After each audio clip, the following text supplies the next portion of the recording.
പുതിയ ഒരുപാട് പിള്ളേര് സ്റ്റാർട്ടപ്പിലേക്ക് കടന്നു വരുന്നുണ്ട്, അല്ലെങ്കിൽ ബിസിനസ്സിലേക്ക് കടന്നു വരുന്നുണ്ട്. മുൻപത്തെ പോലെ ജോലി തിരയുക എന്നതിനേക്കാളും അപ്പുറത്ത് സ്വന്തമായിട്ട് എന്തെങ്കിലുമൊക്കെ ചെയ്യണമെന്ന് ആലോചിച്ച് എന്ത് ചെയ്യും, ഏത് ബിസിനസ് ചെയ്യും, ഏതാണ് നല്ലത് എന്നൊക്കെ ചോദിച്ചിട്ട് വരാറുണ്ട്. എനിക്ക് അവരോട് പറയാനുള്ളത് 3 കാര്യമാണ്. ഒന്ന്, നിങ്ങൾ തുടങ്ങാൻ പോകുന്നത് എന്താണെങ്കിലും ശരി, തുടക്കത്തിലാണ് പ്രത്യേകിച്ചും വലിയ ഇൻവെസ്റ്റ്മെന്റോ ഫണ്ടൊന്നും നിങ്ങളുടെ കയ്യിൽ ഉണ്ടായിരിക്കില്ല. അതുകൊണ്ട് തന്നെ നിങ്ങളുടെ എഫേർട്ടും നിങ്ങളുടെ ഇൻസ്പിറേഷനും നിങ്ങളുടെ മോട്ടിവേഷനുമാണ് നിങ്ങളുടെ ബിസിനസ്സിൽ ആദ്യത്തെ ഏറ്റവും വലിയ ഇൻവെസ്റ്റ്മെന്റ്.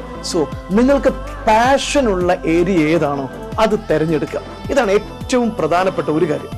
രണ്ടാമത് നിങ്ങൾ ശ്രദ്ധിക്കേണ്ടത്, നിങ്ങൾ തുടങ്ങാൻ പോകുന്ന സാധനത്തിന്റെ മാർക്കറ്റിലെ റെലവൻസ് ആണ്. മാർക്കറ്റിൽ എത്രമാത്രം വലിയ പ്രോബ്ലമാണ് നിങ്ങളുടെ ഈ ബിസിനസ് മോഡലിലൂടെ സോൾവ് ചെയ്യാൻ പോകുന്നത്, ആ ഒരു വാല്യൂ പ്രൊപ്പോർഷൻ അവിടെ ഉണ്ടെന്ന് ഉറപ്പുവരുത്തുക. മൂന്നാമത്തേന്ന് പറയുന്നത് അപ്ഡേറ്റഡ് ആയിരിക്കുക എന്നുള്ളതാണ്. നിങ്ങൾ തുടങ്ങാൻ പോകുന്ന പ്രോഡക്റ്റ് ആണെങ്കിലും ശരി, സർവീസ് ആണെങ്കിലും ശരി, നാൾക്ക് നാൾ അത് മാറി മാറി വന്നുകൊണ്ടിരിക്കുകയാണ്.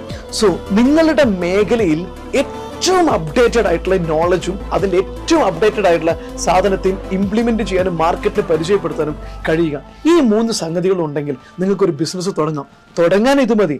വളരാൻ വേറെയും കുറെ ഘടകങ്ങൾ ആവശ്യമുണ്ട്. മറ്റൊരു വീഡിയോ ഡിസ്കസ് ചെയ്യാം. ദിസ് ഈസ് മീ കസാഖ് ബെഞ്ചാലെ, യുവർ ബിസിനസ് കോച്ച്.